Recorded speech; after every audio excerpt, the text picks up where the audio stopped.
आज के टॉपिक में हम बात करेंगे कि डिक्शनरी को क्रिएट कैसे करते हैं, क्रिएट करने के बाद उसके एलिमेंट को एक्सेस कैसे किया जा सकता है, उसके एलिमेंट को चेंज किस तरीके से कर सकते हैं, उसमें कोई भी नया एलिमेंट ऐड कैसे कर सकते हैं और उसके अंदर से एलिमेंट को हम रिमूव कैसे कर सकते हैं। ये सारी चीज़ें हम प्रैक्टिकल एग्जाम्पल के साथ आज करेंगे।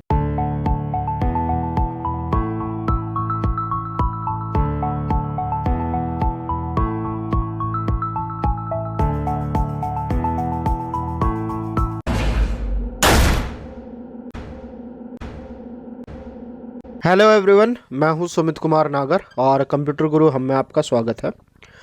आज का जो हम टॉपिक करने जा रहे हैं वो है पाइथन का एक नया टॉपिक जिसको डिक्शनरी कहते हैं। इससे पिछले वाले लेक्चर्स में हम स्ट्रिंग, लिस्ट और टपल डिस्कस कर चुके हैं। उसी के साथ में ये जो है पाइथन का एक एडिशनल टॉपिक है। आज के टॉपिक में हम बात करेंगे कि डिक्शनरी को क्रिएट कैसे करते हैं, क्रिएट करने के बाद उसके एलिमेंट को एक्सेस कैसे किया जा सकता है, उसके एलिमेंट को चेंज किस तरीके से कर सकते हैं, उसमें कोई भी नया एलिमेंट ऐड कैसे कर सकते हैं और उसके अंदर से एलिमेंट को हम रिमूव कैसे कर सकते हैं। ये सारी चीज़ें हम प्रैक्टिकल एग्जाम्पल के साथ आज करेंगे। तो चलिए करते हैं शुरुआत। तो सबसे पहले जब बात आती है कि डिक्शनरी एक्चुअल में होता क्या है, अब तक हम डिस्कस करते आए हैं, हमने अलग अलग चीज़ें पढ़ी हैं, हमने लिस्ट पढ़ा है, स्ट्रिंग पढ़ा है।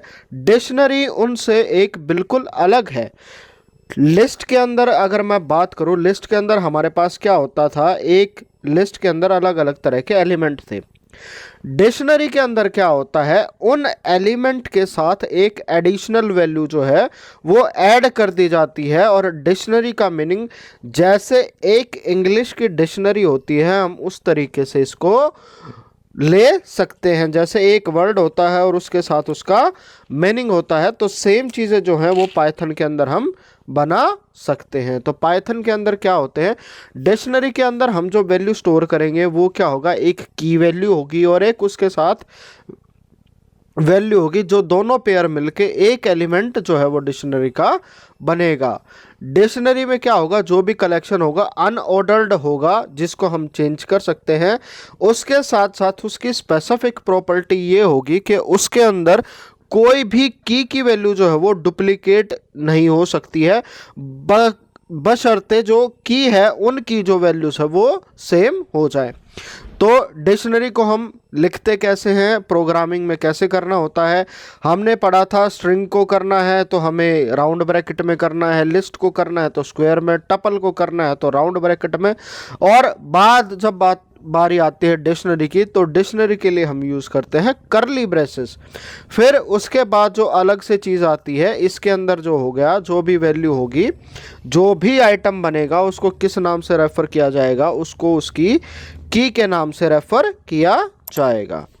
तो यहाँ पर जो है मैंने आपको एक एग्जांपल दे रखा है। जैसे मैंने यहाँ पर कोई भी एक डिक्शनरी बनाई है जिसका नाम दे दिया हमने दिस सब्जेक्ट, उसके लिए करली ब्रैकेट है, फिर उसके अंदर हमने जो की वैल्यूज़ दे रखी है वो स्ट्रिंग में ले रखी है। ब्रांड इज इक्वल टू, जो दोनों के बीच में ये हो गया की और ये होगी वैल्यू, और इनके बीच में जो आएगा वो होगा कॉलन। तो यहाँ से यहाँ तक ये एक एलिमेंट है। ब्रांड, फोर्ड, मॉडल, मस्टैंग और ईयर है 1964। और बाद में इस तरीके से हम क्लोज कर देते हैं। और इसके बाद अगर मैं प्रिंट करूंगा तो प्रिंट में मेरे को इस तरीके से ये जो लिस्ट है, जो डिक्शनरी है, उसका प्रिंट हमें इस तरीके से मिल जाएगा। फिर उसके बाद बात करते हैं कि डिक्शनरी की जो पर्टिकुलर प्रॉपर्टीज़ होती हैं वो क्या होती हैं। सबसे पहली जो चीज़ आती है, डिक्शनरी जो है हमारी अनऑर्डर्ड होती है। अनऑर्डर्ड का मतलब क्या है, इससे पिछले वाले जितने भी टॉपिक किए हमने, उसके अंदर हमने ये देखा था कि जैसे ही मैं कोई इंडेक्स वैल्यू डाल देता था उसके कॉरस्पॉन्डिंग वैल्यू आ जाती थी। ऐसा कुछ डिक्शनरी में नहीं होता है। यहाँ पर मैं जो भी की एंटर करूँगा उसके कॉरस्पॉन्डिंग वैल्यू जो हमारे पास आ जाएगी। फिर अगली जो प्रॉपर्टी है इसकी, वो ये कहती है कि चेंजेबल है, यानी कि इसके अंदर जो है हम एलिमेंट को ऐड भी कर सकते हैं, डिलीट भी कर सकते हैं और पूरी की पूरी डिक्शनरी भी डिलीट हो सकती है। और जो यूनिक प्रॉपर्टी है इसकी, वो ये कहती है डुप्लीकेट आर नॉट अलाउड, यानी कि दो की डुप्लीकेट नहीं हो सकती हैं, बशर्ते उनकी वैल्यू जो है हमारे पास बेशक से डुप्लीकेट हो जाए। फिर उसके बाद बारी करते हैं कि डिक्शनरी, जो मैंने आपको बताया था डिक्शनरी और लिस्ट जो है काफ़ी सिमिलर हैं, और वो सिमिलर किस तरीके से हैं, वो है कि बोथ आर म्यूटेबल, यानी कि बोथ को चेंज किया जा सकता है। एक बार डिक्लेयर हो गई तो उसके अंदर से ऐड और रिमूव कर सकते हैं। बोथ आर डायनामिक, यानी कि जैसी ज़रूरत है हम उनके अंदर और एलिमेंट ऐड कर सकते हैं और सब्ट्रैक्ट भी कर सकते हैं। फिर उसके बाद आता है both can be nested. Nested का मतलब मैंने आपको इससे पिछली क्लासेस में भी बहुत ईजी तरीके से बताया था, जब एक एलिमेंट दूसरे एलिमेंट के अंदर होता है और सेम एलिमेंट होता है तो उसको नेस्टिंग कहा जाता है, चाहे वो फोर लूप की हो, लिस्ट की हो, टपल की हो या स्ट्रिंग की हो। तो इसी तरीके से जो डिक्शनरी है हमारी, वो भी क्या है, एक नेस्टेड एलिमेंट है। तो ये तो थी सिमिलैरिटीज़, पर इनके बीच में डिफरेंसेस क्या हो गए। मेन डिफरेंस हुआ इनको एक्सेस करने के तरीके पे। जो बाकी लिस्ट है हम उसको जो है उसके इंडेक्स से एक्सेस कर सकते हैं, बट डिक्शनरी को हम हमेशा उसकी की वैल्यू के साथ एक्सेस करेंगे। तो फिर उसके बाद जब फाइनली पाइथन के अंदर इसके साथ कैसे काम करना है, पाइथन के अंदर हम डिक्शनरी कैसे क्रिएट करेंगे, तो इसके लिए मैं आपको पहले ही मैंने लेक्चर की शुरुआत में बताया था कि डिक्शनरी को क्रिएट करने के लिए हमें क्या करना होता है, नाम रखना होता है और उसके बीच में हम की कॉलन वैल्यू का पेयर बनाएंगे और उसको करली ब्रैकेट में रख देंगे। फिर उसके बाद जो हमारे पास जो अलग अलग चीज़ें हैं वो क्या है, जो की टाइप है वो अलग तरह की हो सकती हैं। उसके अंदर स्ट्रिंग भी हो सकता है, नंबर भी हो सकता है और टपल भी हो सकता है, बट जो की वैल्यू है वो हमेशा यूनिक रहनी चाहिए। यह है इसका प्रैक्टिकल एग्जांपल। जैसे हम कोई एम्प्टी डिक्शनरी डिक्लेयर करते हैं तो माय डिक्ट उसको ब्लैंक छोड़ दें हम, फिर इसकी अगर मैं टाइप चेक करूंगा तो ये मुझे बता देगा कि ये डिक्शनरी की टाइप है। फिर उसके बाद अगर हमें कोई डिक्शनरी बनानी थी जिसके अंदर जो इंटीजर कीज़ हैं वो अगर दे रखी हों, तो जैसे मैं यहाँ पर जो है, यहाँ पर 1 में मैंने क्या दे दिया, एप्पल, 2 में दे दिया बॉल्स, तो इस तरीके से ही जो है ये इंटीजर की के साथ होगी। अगर मिक्स्ड में करना है तो जैसे my dict is equal to name में हमने दे दिया जॉन, और 1 के अंदर हमने यहाँ पर क्या दे दिया, यहाँ पर एक लिस्ट दे दी है। फिर उसके बाद अगर मैं इसी तरीके से जो नए तरीके से कर सकते हैं वो है, जैसे टपल के लिए टपल का फंक्शन होता है, लिस्ट के लिए लिस्ट का फंक्शन होता है, इसी तरीके से एक डिक्शनरी के लिए DICT फंक्शन होता है जिसके अंदर मैं यहाँ पर वैल्यूज़ दे सकता हूँ। फिर उसके बाद बारी आती है जो एलिमेंट है उनको एक्सेस कैसे करना है। एलिमेंट को एक्सेस करने के लिए हमें कुछ नहीं करना होता। इससे पिछले में हमने देखा था कि स्क्वायर ब्रैकेट के अंदर हम इंडेक्स की वैल्यू डाल देते थे। इसके अंदर हम स्क्वायर ब्रैकेट में इंडेक्स की वैल्यू ना डाल के की वैल्यू डालेंगे, जो भी की होगा उसके कॉरस्पॉन्डिंग इसकी वैल्यू आ जाएगी। उसके साथ साथ जो दूसरा तरीका है वो है गेट मेथड। गेट मेथड आपने नहीं किया है, इसको हम बाकायदा इसका प्रैक्टिकल एग्जांपल करेंगे और सारी चीज़ें मैं आपको करके दिखाऊंगा। फिर गेट मेथड भी होता है। अगर आपने सी पढ़ी हुई है, C++ पढ़ी हुई है, तो आपको पता है गेट मेथड किस तरीके से काम कर सकता है। गेट मेथड क्या करेगा, जो भी इसके अंदर मैं वैल्यू डालूंगा उसके कॉरस्पॉन्डिंग वैल्यू हमें निकाल कर देगा।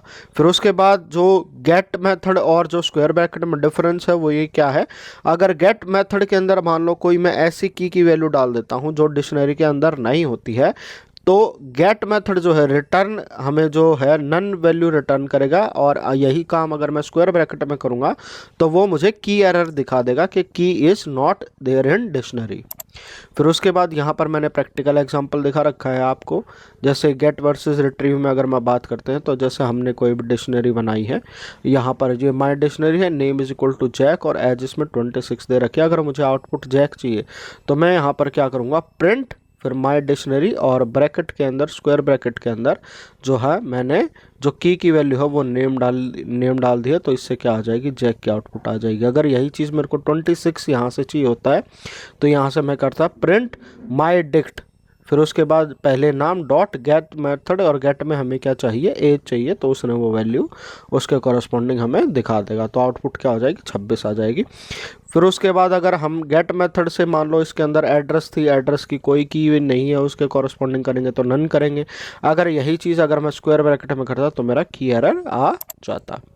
फिर उसके बाद है changing and adding dictionary element कैसे करेंगे। हमें पता है डिक्शनरी म्यूटेबल है, नया एलिमेंट ऐड हो सकता है, डिलीट भी हो सकता है, और ऐड करने के लिए हमें क्या करना पड़ेगा, एक की पेयर जो है उसके अंदर डालना पड़ेगा। और वो कैसे डालेंगे हम, ये जैसे यहाँ पर जो थी मेरी डिक्शनरी थी माइडिक्ट, इसमें नेम हमने जैक ले रखा, एज 26 है, और उसके अंदर मान लो मेरे को ये वैल्यू चेंज करनी है, तो माइडिक्ट एज के अंदर मैं इक्वल टू लिख देता 27, तो यहाँ पर जो है एज वो है 27 हो जाएगी, ना कि 26 रहेगी। उसके बाद अगर मैं यहाँ पर चेक करूँगा प्रिंट माइडिक्ट, तो आउटपुट क्या आएगी, age is equal to 27, name is equal to Jack, ये आगे पीछे हो सकता है, ऐसी कोई बात नहीं है।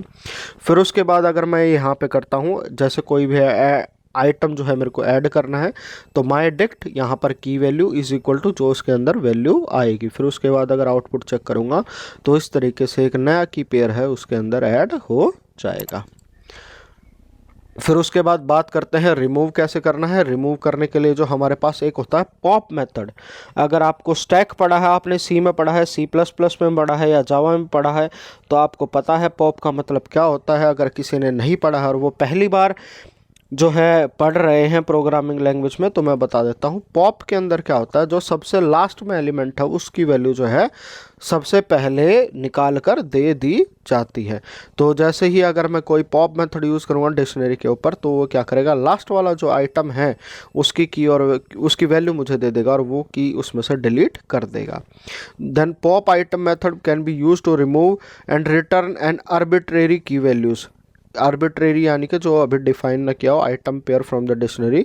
All the item can be removed at once using the clear method. अगर हमें जो भी है सारी चीज़ें अगर निकालनी है तो उसके लिए मैं क्या यूज़ कर सकता हूँ, क्लियर मेथड यूज़ कर सकता हूँ। और उसके साथ साथ हम क्या कर सकते हैं, डेल कीवर्ड यूज़ कर सकते हैं। इससे पिछली क्लास में भी हमने डेल कीवर्ड का यूज़ किया था जब टपल की बात थी, टपल फंक्शन के बारे में हम बात कर रहे थे। तो डेल कीवर्ड से हमारा पूरा का पूरा टपल जो है वो डिलीट हो गया था, और उसके बाद अगर मैं उसको एक्सेस करने की कोशिश कर रहा था तो हमारे पास एरर आ रहा था।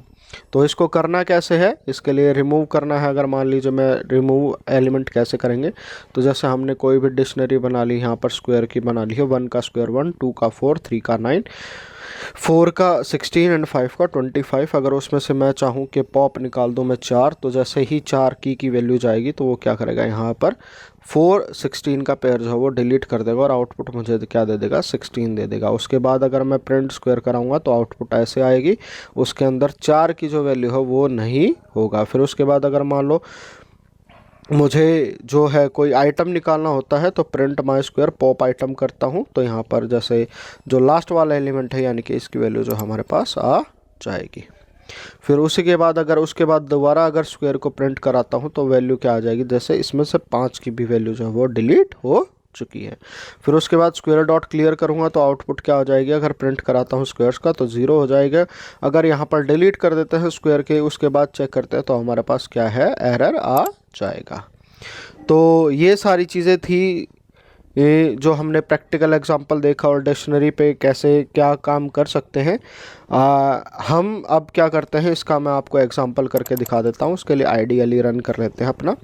आइडियली रन करने के लिए सबसे पहले हम क्या करेंगे, एक डिक्शनरी डिफाइन कर देते हैं। जैसे D1 एक डिक्शनरी डिफाइन कर दी है, इक्वल टू, और इसको क्या कर दिया हमने, जैसे एम्प्टी जो है बिल्कुल डिफाइन कर दिया। उसके बाद अगर मैं इसकी टाइप करना चाहूँ चेक, तो टाइप के अंदर अगर मैं D1 दे देता हूँ तो ये क्या बता देगा, ये हमारा जो है क्लास डिक्शनरी टाइप का है। फिर उसके बाद अगर मान लो कोई भी इसके अंदर हमें जो वैल्यू है वो ऐड करनी है, तो उसके लिए हमारे पास क्या चीज़ें थी, या इसके अंदर कोई भी एलिमेंट हम डाल सकते हैं, तो उसके लिए हम अलग अलग चीज़ें जो है वो चेक कर सकते हैं। जैसे हम यहाँ पर डाल देते हैं D1, और इसके अंदर हम क्या डाल देते हैं, यहाँ पर की वैल्यू डाल देते हैं। जैसे 1 अगर मैं वैल्यू डाल देता हूँ, और उसमें अगर मैं डाल देता हूँ, जैसे यहाँ पर हमने डाल दिया है मंडे, तो जैसे ही मैं ये एंटर करूँगा तो ये है D1 के अंदर जो है वो एंटर हो गया है। उसके बाद अगर मैं D1 के आउटपुट देखूँगा तो D1 में एक एलिमेंट जो है ऐड हो गया है। इसी तरीके से हम क्या करेंगे, D1 में एक और एलिमेंट डाल देते हैं। हमें पता है स्क्वायर ब्रैकेट रखनी है, उसमें की वैल्यू इक्वल टू, और उसके अंदर जो भी वैल्यू डालनी है हमें वो दे सकते हैं। तो जैसे ही मैं यहाँ पर ट्यूसडे करूँगा और उसके बाद D1 को चेक करता हूँ, तो इसके अंदर जो है जो हमारी लिस्ट है उसके अंदर 2 एलिमेंट हो गए हैं। और पूरी की पूरी अगर लिस्ट मेरे को प्रिंट करानी है तो प्रिंट कर देते हैं, हम यहाँ पर लिख देते हैं D1। तो इस तरीके से देखिए हमारी पूरी की पूरी लिस्ट आ गई है, उसमें मंडे भी है और यहाँ पर ट्यूसडे भी है। उसके बाद अगर कोई भी पर्टिकुलर हमें एक्सेस करना था तो उसके लिए हमें पता है कैसे क्या करना है। उसके लिए हमें प्रिंट लिखना है। प्रिंट के अंदर हमें क्या लिखना है, जो अपना डिक्शनरी बनाई हो उसका नाम, फिर उसके बाद जो स्पेसिफाई करना है उसके अंदर उसकी की वैल्यू। तो इस तरीके से एंटर करेंगे तो मंडे आ जाएगा। और इसी तरीके से अगर मैं इसका दूसरा भी वैल्यू चेक कर देते हैं, हम यहाँ पे हमने लिखा जो डिक्शनरी है उसका नाम और यहाँ पर की वैल्यू, फिर इस तरीके से हम लिख देंगे तो ऐसे आ जाएगा। और जैसे इसके अंदर एक और एलिमेंट ऐड कर देते हैं, जैसे D1 में हम क्या कर देते हैं, एक और कॉलम ऐड कर देते हैं जिसमें हम लिख देते हैं नेम, और इसमें हम दे देते हैं कि वीक डेज। तो ये जो हमने एक और एलिमेंट ऐड कर दिया है। इसके बाद अगर D1 की वैल्यू ऐड करूं तो जैसे नेम 1 में है जो वीक डेज भी जो है ऐड हो गया है। अगर इसी चीज़ को हमें गेट के थ्रू एक्सेस करना होता है तो कैसे करना होता है, जैसे हम क्या कर देते हैं, प्रिंट करा देते हैं यहाँ पर। इसके अंदर जो इसकी होगी D1 dot get method use कर रहे हैं, और गेट मेथड में हम क्या दे देते हैं, यहाँ पर वैल्यू दे देते हैं नेम। उसके बाद देखते हैं जो वैल्यू आ गई, जैसे उसके वीक डेज़ की कर दिया। अगर इसी के अंदर अगर मैं मान लो कोई भी और चीज़ एंटर कर देता, जैसे नेम 1 हमने कहीं पर डिफाइन नहीं कर रखा, अगर नेम 1 करूँगा तो यहाँ पर जो है आउटपुट नन आ जाएगी। और इसी को अगर मैं इस तरीके से करता हूँ, जैसे प्रिंट, यहाँ पर हमने क्या कर दिया है, गेट के प्लेस पे अगर मैं स्क्वायर ब्रैकेट यूज़ कर लेता हूँ, तो जैसे हमने यहाँ पर स्क्वायर ब्रैकेट यूज़ की तो इसने वीक डेज दे दिया है। और इसी के लिए अब इसको हम हल्का सा चेंज कर देते हैं। इसमें हम जो कोई ऐसे एलिमेंट के लिए चेक कर रहे थे जो लिस्ट में ना हो, उसके लिए जैसे ही 1 यूज़ करूँगा। और यहाँ पर देखिए इसने की एरर दिखा दिया है, क्योंकि नेम वाली जैसी कोई भी चीज़ इसके अंदर नहीं है। तो हमने यही देखा कि 1 के अंदर इसमें एलिमेंट को ऐड कैसे कर सकते हैं और सारी चीज़ें कैसे कर सकते हैं। फिर हमने जो चेक करना था वो हम पॉप भी कर सकते हैं या नहीं कर सकते हैं। तो इसके लिए पॉप के लिए जैसे मैंने आपको बताया था, पॉप के लिए हमारे पास कमांड क्या थी, जैसे प्रिंट है, फिर लिस्ट का नाम डॉट पॉप, और फिर उसके अंदर यहाँ पर कोई भी एलिमेंट मैं दे सकता हूँ। अगर कुछ भी नहीं देता तो लास्ट वाला एलिमेंट है जो वो आ जाता है। जैसे प्रिंट कर देते हैं, हम यहीं पर लिख देते हैं प्रिंट, उसके अंदर D1 और डॉट पॉप आइटम। इस तरीके से अगर मैं दे देता हूँ तो ये सारी चीज़ करने से पहले मैं आपको एक बार दोबारा दिखा देता हूँ कि जो D1 में है वो हमारे वैल्यूज़ क्या हैं। D1 में हमारी ये सारी वैल्यूज़ हैं, और उसके बाद जो देखेंगे तो लास्ट में जो है इसने जो लास्ट वाला एलिमेंट था वो निकाल दिया है। और उसके बाद अगर मैं D1 की वैल्यू चेक करूँगा तो D1 में ये सारी चीज़ें नहीं रहेंगी। अगर इसी के बाद अगर मैं मान लो उसमें से पॉप कर देते हैं, जैसे हम यहीं पे कर देते हैं पॉप कर देते हैं, और पॉप के अंदर जो है की वैल्यू दे देते हैं वो 1, तो इसने क्या कर दिया, उसको मंडे हमें निकाल दिया। उसके बाद अगर मैं D1 की वैल्यू चेक करूँगा तो जो डिक्शनरी हमारी उसमें बस एक एलिमेंट रह गया है, इसके अलावा कोई भी और एलिमेंट नहीं रह गया है। अब जैसे मान लो हम एक और डिक्शनरी ऐड कर देते हैं, उसके अंदर जैसे अपडेट का अभी हमने नहीं किया है। अपडेट का मैं जब इसके डिक्शनरी के जब मेथड की बात करेंगे तो उस वाली क्लास में मैंने प्लान किया है कि उस वाली क्लास में आपको ये सारी चीज़ें सिखाऊंगा। तो आज की जो क्लास थी, आज की क्लास में हमने सीखा कि डिक्शनरी क्या होती है, मेनली किस तरीके से काम करती है, किस किस तरीके से हम उसको क्रिएट कर सकते हैं, उसके एलिमेंट को बना सकते हैं, कैसे उसके अंदर कोई चीज़ें ऐड कर सकते हैं, कैसे ही रिमूव कर सकते हैं, और कैसे ही फाइनल में हम उसको डिलीट कर सकते हैं। del D1 अगर del D1 कर देता हूँ, उसके बाद अगर D1 करेंगे तो यहाँ पर नेम एरर आ जाएगा। यहाँ पर हमने जो है इसको डिलीट भी करके देख लिया है। और कैसे कैसे कोई भी चीज़ ऐड करनी है, गेट फंक्शन का किस तरीके से यूज़ करना है, स्क्वायर मेथड से एक्सेस करने में और गेट मेथड से एक्सेस करने में क्या डिफरेंस है, पॉप किस किस को कर सकते हैं हम, पॉप आइटम कैसे काम करेगा। पॉप का मतलब होता है कि लिस्ट से एलिमेंट निकाल देगा, लिस्ट के जो डिक्शनरी में से एलिमेंट जो है वो निकाल देगा और डिक्शनरी को डिलीट भी कर देगा। तो ये सारी चीज़ें थी, ये सारी चीज़ें हमने सीखी आज के लेक्चर में। अगर आपको कोई भी डाउट है इसके रिगार्डिंग, अगर आपको लगता है ऐसा कोई क्वेश्चन है जिसको मैं क्लियर नहीं करवा पाया हूँ, तो आप श्योरली उसको कमेंट कीजिएगा। और अगर आप चैनल पर पहली बार हैं और पहली बार चीज़ें देख रहे हैं तो लाइक ज़रूर कीजिएगा और साथ साथ में सब्सक्राइब ज़रूर कीजिएगा, ताकि जब भी मैं नया लेक्चर अपडेट करूं आपके पास सबसे पहले इन्फॉर्मेशन पहुंच जाए। तो आज की वीडियो में इतना ही। Thank you all, thank you for watching.